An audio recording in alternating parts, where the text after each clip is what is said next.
pretenden ir contra la propiedad privada de 3 AFAP, pretenden ir incluso contra los 300 empleados de esa SICA que estaban luchando contra esa constitución que iban a establecer por la ley de protección a las inversiones, por la ley estatutaria del Banco Central del Uruguay. Te lo repito, el que atentare o prestare medios para atentar contra la presente constitución después de sancionada y publicada será reputado, juzgado y castigado como reo de lesa nación.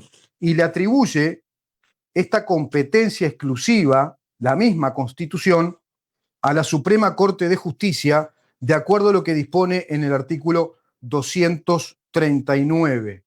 En el artículo 239. A la Suprema Corte de Justicia corresponde, al primero, juzgar a todos los infractores de la Constitución. Cobraron respectivamente del Estado argentino durante el gobierno de Cristina Fernández, Lubián Peláez, 16.548.067 pesos argentinos en liquidación número 14.139 de junio del 2011 y Petrides 7.006.651 en liquidación número 14.138 de noviembre del 2010. María Elba Rama Moya, uruguaya, detenida el 14 de julio de 1976 en Buenos Aires y trasladada a su país el 24. En Uruguay estuvo 5 años detenida en el establecimiento de reclusión en Punta Rieles. Estuvo 10 días detenida por autoridades argentinas y 5 años bajo jurisdicción de autoridades uruguayas. Cobró del Estado argentino del año 2008, durante el gobierno de Cristina Fernández, en liquidación número 1449, la suma de 10.266.873. ¿Sigo? Todo esto está avalado, publicado y chequeado por Infobae. Está siendo combatida, digamos que de modo concomitante en la historia, como una especie de correlato que tiene su éxito, y un éxito que es, bueno, muy costoso para todos nosotros. Es el exitoso fracaso, al decir de Antonio Escotado, el eminente filósofo español, como lo es la doctrina comunista, es decir, la teoría marxista-leninista con todas sus variantes. Pero el núcleo central es el marxismo-leninismo, es la Comintern, es lo que se resolvió en esa internacional comunista, es la propaganda de la que hablamos, que tanto nos explicó el ex creador, digamos, de la propaganda soviética, Yuri Bezmenov, devenido en desertor, disidente, 16. Contra todas estas falsas liquidaciones, contra todos estos agravios jurídicos, económicos al Estado argentino, fue Javier Milei. Contra todo esto, y liberando a presos políticos que tenían estos regímenes de izquierda. En Uruguay no pasa esto, todo lo contrario. Siguen cobrando y cobrando y cobrando falsos familiares de falsos desaparecidos que en verdad fueron el dictador, el narcodictador asesino de Nicolás Maduro, su esposa Cilia Flores, los que seguirán cayendo de ese narco régimen totalitario, despiadado, que violó sistemáticamente de modo extensivo los derechos humanos y que apenas hay 2 informes, 2 tímidos informes de la ONU, de la Organización de las Naciones Unidas, respecto a la violación de los derechos humanos. Nada que se diga de modo explícito, certero, intenso, dinámico, desde la Corte Interamericana de los Derechos Humanos, por ejemplo, a la que tanto consultan expertos de la bobería o la tontería cuando consultan respecto a la violación de los derechos humanos acá en Uruguay, en estos tiempos históricos, con presos políticos en Domingo Arena, violándose preceptos claves, básicos, naturales de un Estado de Derecho, como lo son, por ejemplo, la seguridad jurídica bajo el amparo de una ley de renuncia a la pretensión procesal de parte del Estado a modo de una ley especial, con las mismas características prácticamente que una ley de amnistía. Esa sí se respeta, pero no se respeta la ley de la renuncia a la pretensión procesal, vale decir, de la renuncia a la legitimación procesal activa de parte del Estado uruguayo como sujeto activo de derecho, artículos 227, 228 del Código General del Proceso, la ratio legis de esta ley de caducidad está en el artículo 85, numeral tercero del mismo. Es evidente que no se respeta el Estado de Derecho, los principios básicos Se ha derogado esa ley después de que entró en vigencia, en vigor y rigió durante prácticamente 28 años, amparando a un sinnúmero de personas que están cobijadas precisamente por esa inmunidad judicial a partir de la renuncia de la pretensión procesal. Bueno, rompen con la seguridad jurídica y así lo hacen con un montón de cosas. Estamos bajo un régimen totalitario que no puede ejercer plenamente el totalitarismo que representa. Me refiero al Frente Amplio. El Frente Amplio hoy por hoy está llevando a cabo un régimen político totalitario, no una gestión gubernamental de acuerdo a los preceptos de nuestro Estado de Derecho. No está llevando a cabo una administración más de acuerdo a los principios constitucionales de nuestro Estado de Derecho, sino que está sistemáticamente agraviando la Constitución de la República, desobedeciéndola a la Constitución de la República, sea por la vía directa, es decir, directamente desconoce disposiciones constitucionales, sea por la vía indirecta, porque también desconoce leyes que responden a la Constitución de la República, es decir, leyes de orden público que están en concordancia y son orgánicas. ¿Qué quiere decir esto? Que concuerdan con la Constitución, que obedecen a la Constitución como leyes interpretativas de sus disposiciones generales. Por ejemplo, el decreto 500 en materia de derecho administrativo, el decreto 30, y así tantas leyes que van violando, hasta incluso llegaron a violar nada más y nada menos que algo que está, yo te diría, en los cursos de derecho a nivel liceal, cuando a los chiquilines, a los pibes, como dicen los argentinos, a los gurises, como dicen los uruguayos más bien del interior. Acá en Montevideo decíamos chiquilines, ¿no? Chiquilín es una palabra muy montevideana, pibe es una palabra muy porteña, pero ahora dicen estos bobetas, en términos de lo políticamente correcto y en esta nueva semántica progresista, los chicos y las chicas, los chicos, qué sé yo, los pibes, los niños, ¿viste? El niño, los niños. No es necesario, no tiene género, no es necesario decir los niños y las niñas, ¿no? No es necesario. Los chicos y las chicas, dicen. Los que piden limosna, por ejemplo, a través de una gran organización internacional de la ONU, que piden limosna, ¿no? Como también dicen, es una persona grande, porque tienen el prurito, el prejuicio, el miedo, la superstición de decir directamente, es una persona anciana, es un anciano. O más coloquialmente, es viejo, es un viejo, es una vieja, es una persona vieja. Sí, porque todos envejecemos, todo envejece. Nuestros órganos, nuestra cara, nuestra capacidad hasta cognitiva envejece nuestras capacidades físicas, como envejecen las cosas, todo lo que forma parte del mundo que vemos, que medimos, que cuantificamos, nace, se desarrolla, envejece y muere. Entonces es increíble la torpeza, ¿no? La idiotez y la ignorancia programada ideológicamente que simula ser elegante, simula ser más sofisticada, más ecuánime. Es una persona grande. Yo por persona grande entendí un tipo que medía 1,95 y pesaba 120 kilos, corpulento, ¿no? Persona grande, un tipo grande. Una mujer grande es una mujer de más de 1,72, que era la estatura de las modelos, por lo general, era ese estándar, y que tenía un porte físico importante, y que medía 1,74, una mujer grande. No, ahora resulta que le dicen grande a los viejos, por ejemplo. Hasta eso nos censuran. Son totalitarios en todo, en la narrativa, en la semiótica, y ni que hablar que en la construcción del Estado. Nuestro Estado, por ejemplo, ha sido deconstruido, se trata de eso para ellos, de construir todo lo construido por nuestra civilización, está desconstruido en un porcentaje importante nuestro Estado de Derecho, y en su lugar construyeron un Estado ideológico.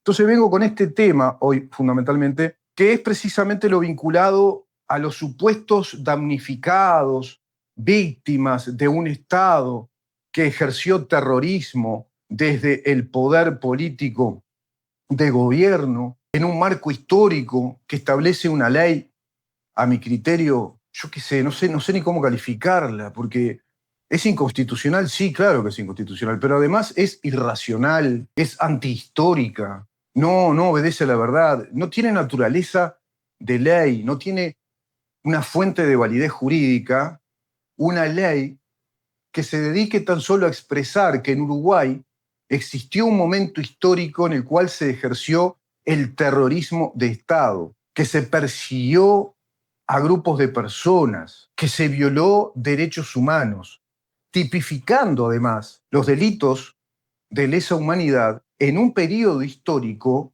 en el cual los delitos de lesa humanidad aún no estaban tipificados, no estaban legislados, no estaban concebidos como derecho penal vigente, aplicable. Tienen en el año 2002, Estatuto de Roma, cuando ingresan al mismo 61 estados, y a partir de ahí, bueno, entra en vigor, porque siempre se sabe que una institución internacional, cualquier instituto, sobre la base de los tratados, es decir, sobre la base de la adhesión de países, cuando la cantidad de países es significativa, ahí ese estatuto comienza a regir. Distintos son los tratados bilaterales de comercio, relaciones diplomáticas comerciales, pero si se quiere crear, qué sé yo, una comunidad económica de determinados países, bueno, se tiene que contar con esos países, como pasó con la Unión Europea.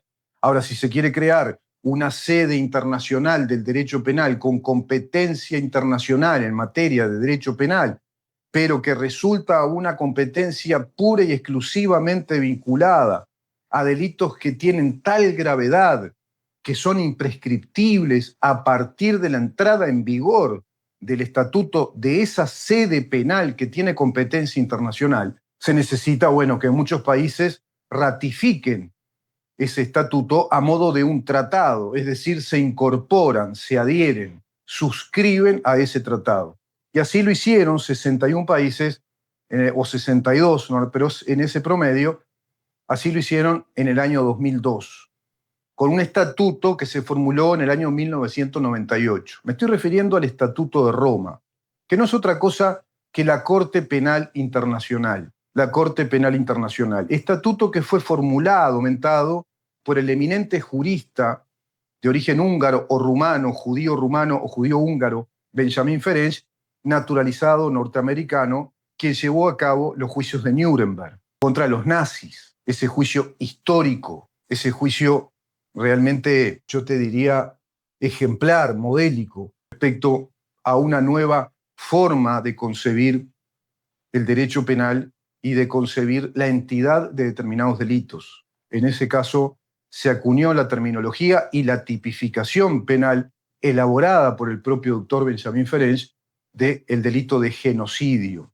Y a partir del año 2002, el Estatuto de Roma entra a regir, entra en vigor para esos 61 o 62 países, no para el resto, para los que adhirieron. Pero además el Estatuto agrega que para que rija ese estatuto, para que entre en vigor específicamente en cada uno de los países que adhieren al estatuto, el país que adhiere o que ratifica el estatuto debe legislar esos elencos delictivos que están enunciados de modo general como 4 grandes categorías de delitos cuya gravedad los torna imprescriptibles y a su vez de alta tasa punitiva. Por lo tanto, son figuras delictivas muy graves, son gravosas para quien comete esos delitos, en tanto la tasa de punibilidad por un lado, la economía penal que tienen y además la imprescriptibilidad. ¿Qué quiere decir esto? Que son perseguibles a partir de la entrada en vigor, te repito esto para que quede claro, a partir de la entrada en vigor son perseguibles infinitamente, no prescriben, pero eso es efecto ex nunc, es decir, hacia el futuro, a partir de la entrada en vigor. Artículo 24 del Estatuto de Roma. Nadie podrá ser juzgado por hechos precedentes a la entrada en vigor de este estatuto. Nadie podrá ser juzgado por hechos precedentes a la entrada en vigor de este estatuto. Es decir, nadie podrá ser juzgado por los delitos que tipifica el Estatuto de Roma, sino a partir de la entrada en vigor. Y la entrada en vigor para cada uno de nuestros países no es el 2002, no alcanza con eso. No alcanza tampoco con que tu país ratifique el estatuto, sino que además tiene que legislarlos, tiene que elaborar una ley nacional que interprete toda esa enunciación de cada uno de esos elencos delictivos, que son precisamente los delitos de lesa humanidad, delito de genocidio, crímenes de guerra y el crimen de agresión.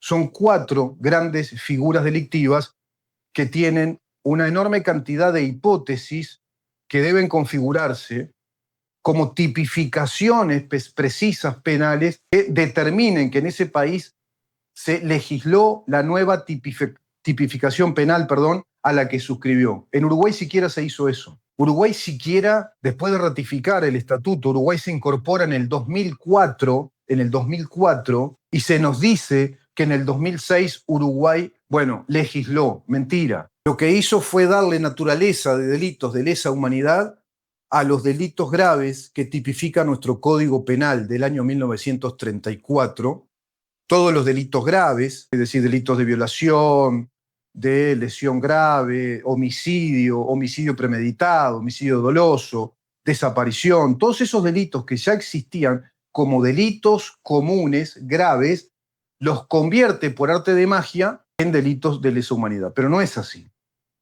Se tienen que legislar concretamente como delitos de lesa humanidad todas esas tipificaciones penales con el cometido de agredir específicamente la condición humana. Por eso son delitos de lesa humanidad. Es por la condición humana o por la condición de pertenecer a un grupo político, un grupo religioso, a la oposición de un gobierno, a una etnia, etc.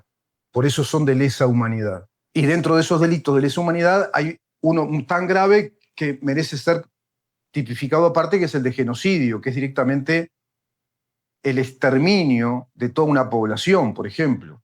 La planificación del exterminio masivo, sistemático, de una población por su condición ideológica o de raza o de etnia, o por su condición política, etcétera, por su condición sexual, lo que fuere. Todo eso en Uruguay no se cumple para nada, porque no se está llevando a cabo el Estatuto de Roma. En Uruguay no hay, por ejemplo, casos en los cuales se haya juzgado por delitos de lesa humanidad en personas que cometen crímenes de lesa humanidad después del año 2006, que se supone que es cuando Uruguay, comienza a regir esos delitos, entraron en vigor de acuerdo a nuestra legislación soberana, porque eso también contempla el Estatuto de Roma. Si no, lean el artículo 24, artículos 22, 23, los precedentes al 24, que establece el claro principio, incluso el 22, de nulla pena sin ley, es decir, no hay penalidad posible, no hay punibilidad si no hay tipificación penal en ese momento histórico, en ese periodo. Por lo tanto, no son aplicables los delitos de lesa humanidad a aquel periodo del cual habla esa ley, que nos dice que entre los años 1968 a 1985 Uruguay fue un Estado terrorista que aplicó el delito de terrorismo, cuando además no existe el delito de terrorismo de Estado. Existe el delito de terrorismo vinculado a organizaciones terroristas, organizaciones político-terroristas, armadas, organizaciones narcoterroristas, pero no el Estado. En todo caso, el Estado cometería delitos de, por ejemplo, de lesa humanidad. Pero resulta que esos delitos de lesa humanidad son reconocibles y aplicables en el Uruguay a partir del año 2006, de ahí en adelante, no hacia atrás. Y en Uruguay se está aplicando hacia atrás. Por lo tanto, se están violando dos principios fundamentales del Estado de Derecho. Dos principios claves que son sustantivos del Estado de Derecho. Y te agregaría un tercero. ¿Cuáles son los dos? Primero, se está violando la inderogabilidad de una renuncia procesal, porque la renuncia procesal, por naturaleza jurídico-procesal, es irrevocable. Artículo 228 de nuestro Código General del Proceso. Artículo 227, numeral 1, 2 y 3 de nuestro Código General del Proceso. Derecho procesal comparado.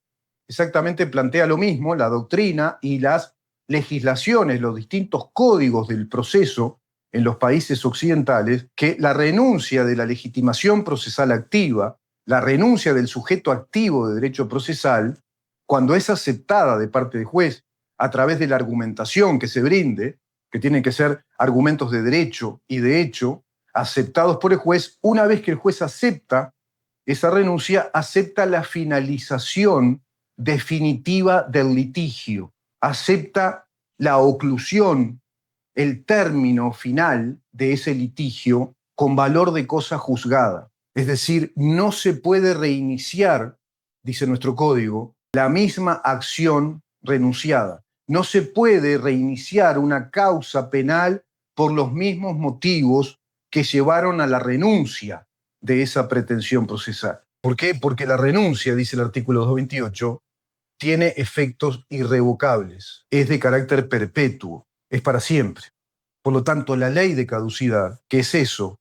Es una renuncia procesal, es una renuncia a la pretensión procesal del Estado en casos determinados mediante una ley especial que no es de carácter general. Por lo tanto, esa ley no elimina los delitos, no elimina el régimen general delictivo de nuestro derecho penal en materia de derecho penal común y en materia del derecho penal internacional del Estatuto de Roma, no lo elimina, todo lo contrario, sino que establece una prerrogativa del Estado de Derecho uruguayo como sujeto de derecho, artículo 21 del Código Civil, primer sujeto, primera persona jurídica es el Estado, dice el Código Civil, el que renuncia a esa pretensión, en este caso es el Estado, que tiene esa prerrogativa, tiene ese derecho facultativo, tiene esa facultad de hacerlo. Y una vez que lo hizo con los trámites que corresponden, a través de una ley elaborada por mayorías absolutas,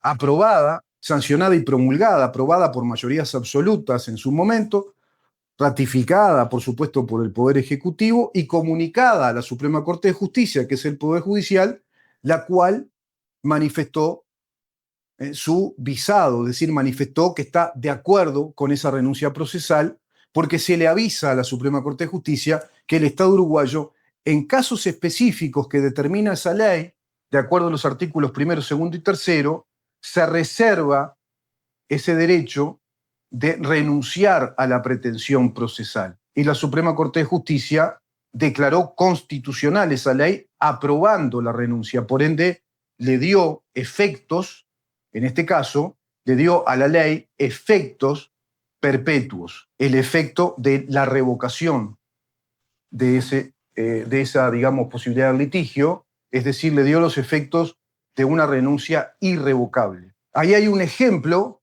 muy claro en nuestro derecho, que es prácticamente a modo de una excepción.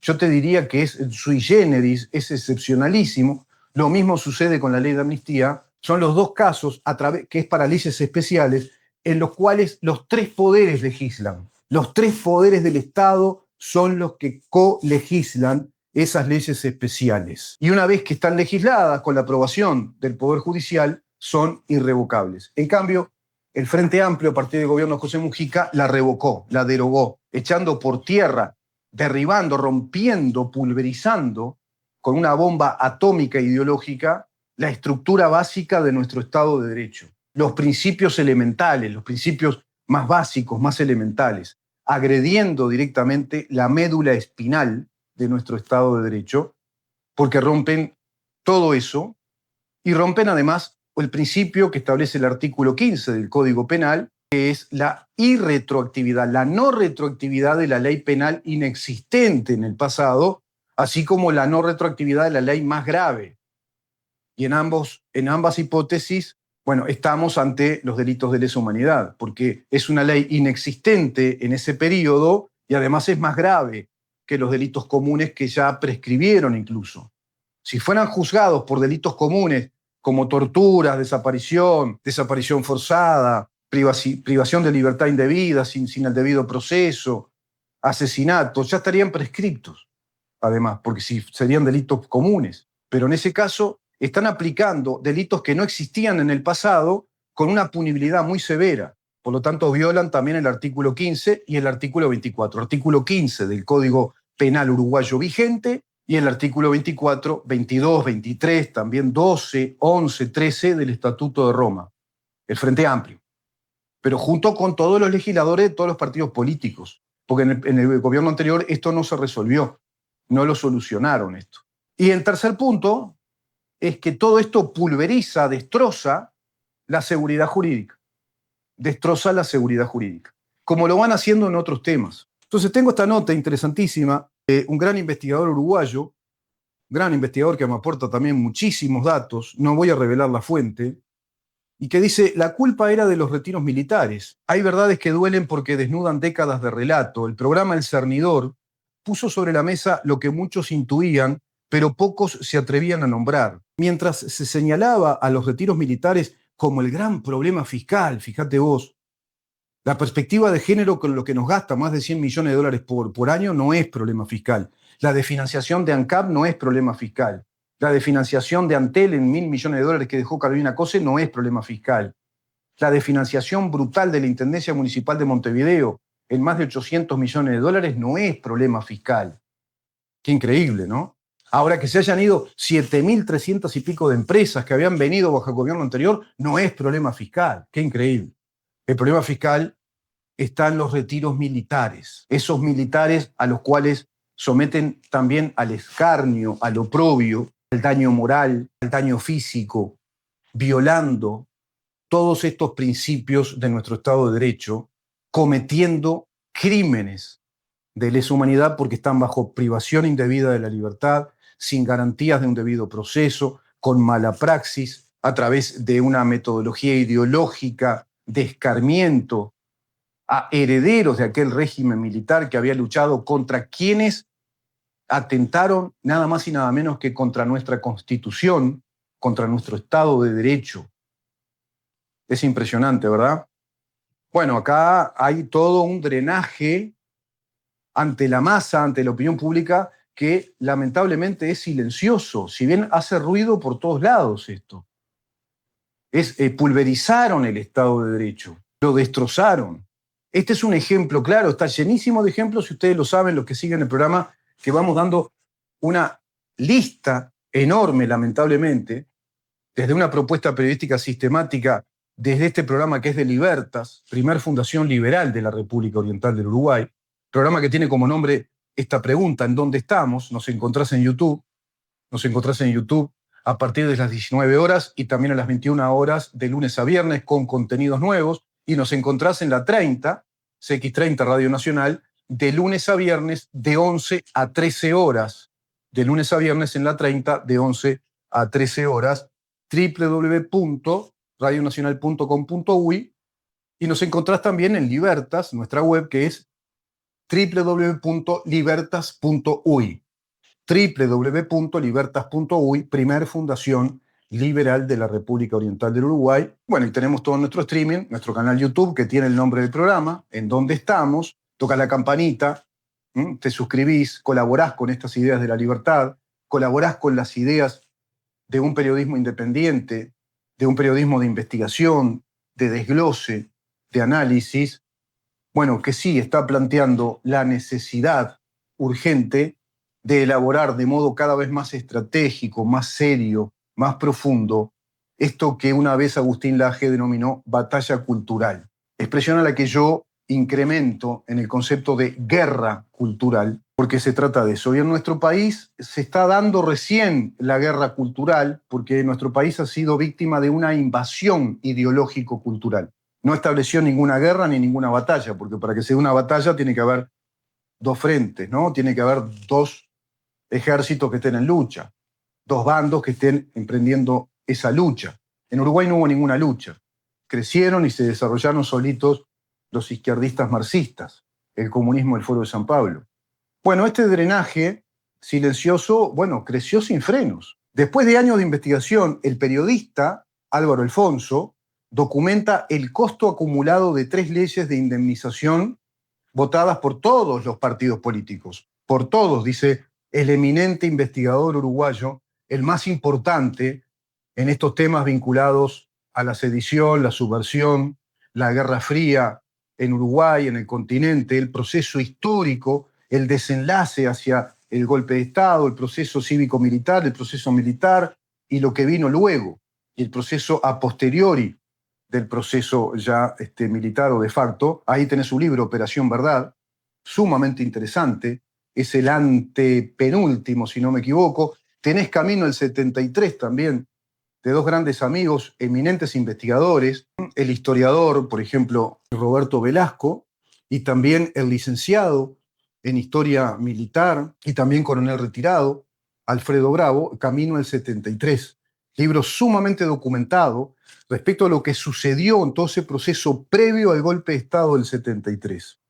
Bueno, todos los partidos políticos votaron las leyes 18.596, 18.033 y 18.310, según el informe. Bueno, el país al finalizar este periodo llevará pagados 2.000 millones de dólares a ex integrantes del MLN, del Partido Comunista del Uruguay y del Partido por la Victoria del Pueblo. Entre otros, bueno, la cifra anual ronda los 60 millones de dólares, los 60 millones de dólares, y sigue en aumento. Medio siglo después, cada procesamiento de un militar habilita nuevas demandas. Van creciendo las demandas, van inventando demandas y se abren cada vez más puertas a más beneficios, porque a medida que inventan más criminales, inventan más víctimas, más damnificados que van cobrando beneficios. Una manera encubierta y por supuesto que terrorista, una manera criminal encubierta de subsidio a sus militantes orgánicos. La reparación económica, bueno, se suma a la atención médica gratuita, por ejemplo. Así como le dan subsidio a travestis y le dan subsidio a un montón de funcionarios, pseudo funcionarios que son militantes rentados, militantes orgánicos a los que todos pagamos, como ahora los 2.300 funcionarios nuevos de la Intendencia Municipal de Montevideo y los que querrán poner en el Ministerio de Justicia, por el cual está, bueno, batallando y trabajando fuertemente Jorge Díaz desde su campaña ya pro ministerio con la rescisión unilateral del contrato con Cardama. Bueno, acá lo que están haciendo es crear más y más criminales, todo esto es falso, por supuesto, van creando para crear más víctimas y tener a más rentados, más subsidiados por este mecanismo de subsidio. Las reparaciones económicas, las reparaciones que el Estado les debe porque fue un Estado terrorista. Y un decreto firmado por Tabaré Vázquez minutos antes de dejar el poder extendió estos privilegios hasta los nietos de los beneficiarios, violando además los principios básicos constitucionales y los principios generales del derecho, de que todo derecho personalísimo, como ser una pensión vitalicia, una jubilación, el salario, no son heredables, no son transmisibles por la vía hereditaria, no son transmisibles, no se heredan los derechos personalísimos. Bueno, acá los hicieron heredar las pensiones vitalicias por indemnización, de reparación a las víctimas, es heredable. ¿Quién decide? ¿Quién decide todo esto? ¿Quién dice quiénes son víctimas? ¿En dónde están esas víctimas? ¿Quiénes llevan esas denuncias al fiscal Percivale? ¿Quiénes llevan esas denuncias y dicen, este también fue criminal, este otro? Sin prueba alguna, ¿no? Todo porque les parece, porque sí, porque más o menos las fechas coinciden con, y según dice fulano o mengana. ¿Quiénes dicen esto? Crisol y el PIT-CNT. Crisol y el PIT-CNT, que además financia a los abogados de quienes acusan falsamente a estas personas, violando, como te decía, principios básicos elementales del Estado de Derecho, como la irrevocabilidad de la ley de caducidad. Te repito, la irrevocabilidad de la ley de caducidad, la inaplicabilidad de delitos inexistentes en el pasado por el principio de nulla pena sin ley, artículo 15 de nuestro Código Penal vigente, artículo 22, 23 y 24 del Estatuto de Roma, violando la seguridad jurídica. Sin embargo, estos delincuentes, el PIT-CNT, el Partido Comunista de Uruguay, con sus almanuenses dentro del Frente Amplio bajo este régimen ya autocrático, antidemocracia, plantean volver a discutir bajo el diálogo social un proyecto de ley que derogue la SAFAP, que derogue el sistema de ahorro de los uruguayos. Van contra el ahorro de los uruguayos, que están amparados por 3 leyes de seguridad social que ya corren el albur de 30 años. 30 años. Van contra 30 años de derechos adquiridos de propiedad. Pretenden ir contra 30 años de derechos adquiridos de propiedad. Pretenden ir contra la propiedad privada de más de 1,5 millones de uruguayos. Pretenden ir contra la propiedad privada de 3 SAFAP. Pretenden ir incluso contra los 300 empleados de esas empresas privadas que están amparadas por las leyes de seguridad social, pero también están amparadas por la ley de protección a las inversiones, por la ley estatutaria del Banco Central del Uruguay y por los artículos 7, 32 y 36 de la Constitución de la República para robarse toda la plata, para robarse todo el dinero de los uruguayos y llevarlo a un fideicomiso del BPS. Esa porquería que año a año nos gasta 10.000 millones de dólares y a la cual hay que financiar con partidas especiales de 200, 300, 400 millones de dólares, porque no es otra cosa que una cadena Ponzi del robo, que habría que ir desmantelando, no refinanciando. Pero roban el dinero de los uruguayos, que es propiedad privada, que es ahorro capitalizado, que es dinero que se incorporó al patrimonio de nuestros ciudadanos y así enriquece el patrimonio, la vida económica de la familia, de nuestras familias. Violan incluso la estabilidad jurídica, la estabilidad institucional y la estabilidad también institucional de la familia, amparada por los artículos 40, 41 y 42 de la Constitución de la República. Pero pretenden robarnos todo esto y directamente nuestro Estado de Derecho, nuestra Constitución, porque son los mismos, son los descendientes de aquellos que atentaron contra la Constitución de la República. Te cierro con esto. ¿Cómo es posible que este país esté indemnizando y gastando más de 1.500, 1.600 millones de dólares rumbo a esos 2.000 millones de dólares, inventando criminales, violando el debido proceso, violando la irrevocabilidad de la ley de caducidad, violando la disposición del artículo 15 del Código Penal, violando el artículo 227, 228 del Código General del Proceso, que es la irrevocabilidad de la ley de caducidad, violando los artículos 22, 23 y 24 del Estatuto de Roma que Uruguay suscribió?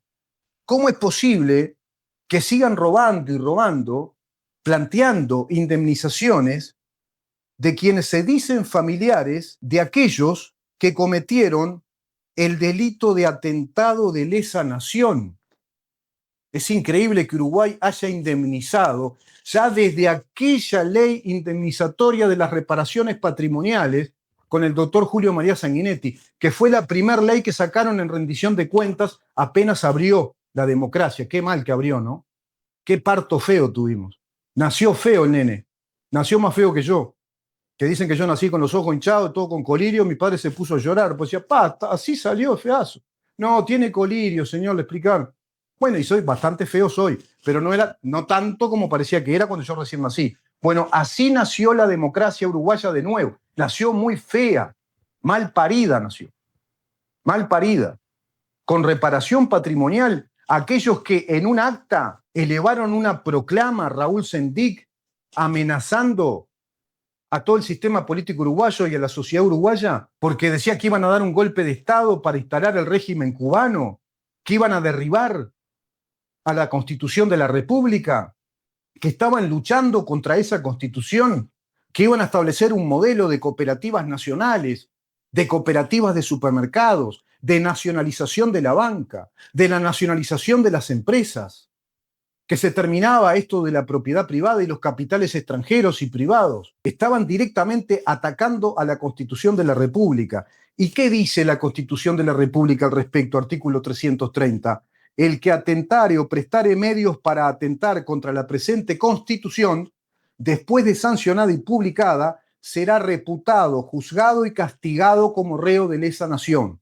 Te lo repito, el que atentare o prestare medios para atentar contra la presente Constitución después de sancionada y publicada, será reputado, juzgado y castigado como reo de lesa nación. Y le atribuye esta competencia exclusiva, la misma Constitución, a la Suprema Corte de Justicia, de acuerdo a lo que dispone en el artículo 239. En el artículo 239. A la Suprema Corte de Justicia corresponde, numeral primero, juzgar a todos los infractores de la Constitución, sin excepción alguna. Juzgar a todos los infractores de la Constitución, sin excepción alguna. Y entonces, ¿cómo que el Estado les da reparaciones patrimoniales a los que atentaron contra la presente Constitución? A los que atentaron, a los que agraviaron la Constitución, si son reos reputables como reos de lesa nación, si son reputables y juzgables como delincuentes de lesa nación. ¿Te das cuenta que no cierra nada? ¿Te das cuenta que todo este proceso histórico de esta democracia es un fraude en los aspectos esenciales, en los pilares de nuestro Estado soberano de derecho, han atacado nada más y nada menos que la médula espinal de nuestro Estado soberano de derecho, de nuestro Estado constitucional. Y por supuesto que está lleno de víctimas falsas, porque todo esto es falso. Ana María Salvo Sánchez, uruguaya, por ejemplo, figura como desaparecida, fue detenida el 14 de julio de 1976 en Buenos Aires. El 24 del mismo mes fue trasladada a Uruguay, donde fue encarcelada año y medio. Estuvo 10 días detenida por autoridades argentinas y un año y medio bajo jurisdicción de autoridades uruguayas. Cobró del Estado argentino en junio del 2009, durante el gobierno de Cristina Fernández, en liquidación número 13.981, la suma de 9.515.130 pesos argentinos. Víctor Hugo Lubián Peláez y Marta Amalia Petrides, argentino él, uruguaya ella, casados. El 15 de julio de 1976 fueron detenidos en el Gran Buenos Aires y el 24 trasladados a Uruguay. Al ser liberados, se exiliaron en Suecia. Estuvieron 9 días detenidos por autoridades argentinas. Se desconoce qué periodo, bajo qué jurisdicción de autoridades uruguayas cobraron respectivamente del Estado argentino durante el gobierno de Cristina Fernández, Lubián Peláez, 16.548.067 pesos argentinos en liquidación número 14.139 de junio del 2011 y Petrides, 7.006.651 en liquidación número 14.138 de noviembre del 2010. María Elba Rama Moya, uruguaya, detenida el 14 de julio de 1976 en Buenos Aires y trasladada a su país el 24. En Uruguay estuvo 5 años detenida en el establecimiento de reclusión en Punta Rieles. Estuvo 10 días detenida por autoridades argentinas y 5 años bajo jurisdicción de autoridades uruguayas. Cobró del Estado argentino en enero del año 2008, durante el gobierno de Cristina Fernández, en liquidación número 13.449, la suma de 17.266.873. ¿Sigo? Todo esto está avalado, publicado y chequeado por Infobae. Todo esto que te estoy leyendo son comunicados de Infobae, informes específicos de Infobae. Alicia Raquel Cadenas Ravela, uruguaya, 14 de julio de 1976, fue detenida en Buenos Aires, todo en Buenos Aires además, ¿viste? Fueron todos detenidos en Buenos Aires. Y el 24 la repatriaron forzadamente a Uruguay, donde permaneció detenida hasta 1979, se exilió a Suecia. Estuvo 10 días detenida por autoridades argentinas y 3 años bajo jurisdicción de autoridades uruguayas. Cobró del Estado argentino en junio del 2009, durante el gobierno de Cristina Fernández, en liquidación número 13.987, la suma de 8.036.876. Contra todas estas falsas liquidaciones, contra todos estos agravios jurídicos, económicos al Estado argentino, fue Javier Milei. Contra todo esto, y liberando a presos políticos que tenían estos regímenes de izquierda. En Uruguay no pasa esto, todo lo contrario. Siguen cobrando y cobrando y cobrando falsos familiares de falsos desaparecidos que en verdad fueron detenidos, estuvieron presos unos días, se fueron, les permitieron el exilio, se ampararon en lo que determinó inclusive el gobierno uruguayo de aquel entonces, que era lo que establecía el artículo 168 de nuestra Constitución, que podían exiliarse, y así hubo un mundo de exilios que luego volvieron. Y cuando volvieron, una gran mayoría de los exiliados fueron reparados patrimonialmente y en todo sentido bajo aquella ley de Julio María Sanguinetti. Los repararon en la indemnización del valor de sus inmuebles, los que dijeron que habían perdido, sin gran prueba. O sea, no hubo juicio, no hubo transparencia pública de todo eso. Además, no tendría que haber ocurrido nada de eso, por un lado, ¿no? Pero además, nada de eso fue avalado públicamente, no hubo una justicia, no se dio un proceso judicial como corresponde, incluso, que avalara que efectivamente perdieron patrimonio, bienes, inmuebles, heredables, por ejemplo, que serían casos muy específicos, nada de eso, pero además los reincorporaron a todos aquellos que eran profesionales o eran funcionarios administrativos, los reincorporaron a la categoría laboral de acuerdo a la cantidad de años que transcurrieron fuera del país, como si hubieran trabajado en el Uruguay. Los incorporaron a la categoría laboral, no la que dejaron, sino la que tendrían que tener a la fecha en la que estarían trabajando en Uruguay. En todo sentido los beneficiaron económicamente. Entonces también tenemos un montón de ñoquis, un montón de exiliados que hicieron dinero, vivieron en Suecia, muchos de ellos en Bélgica, en Argelia, en Francia, en España. Vivieron en el exterior y luego volvieron, otros a Australia también se fueron, volvieron con dinero y además recuperaron más dinero con estas reparaciones patrimoniales, que fue la primer gran movida pro blindaje de estas huestes terroristas que atentaron contra la Constitución, de estas huestes de terroristas que configuraron el delito de lesa nación como reparación patrimonial, como pensiones vitalicias heredables en quienes son reputados y deben ser juzgados como reos de lesa nación. Eso es lo que dice la Constitución de la República. ¿Te das cuenta que perdimos el Estado de Derecho, perdimos nuestras garantías jurídicas, perdimos nuestras garantías a las libertades hace tiempo?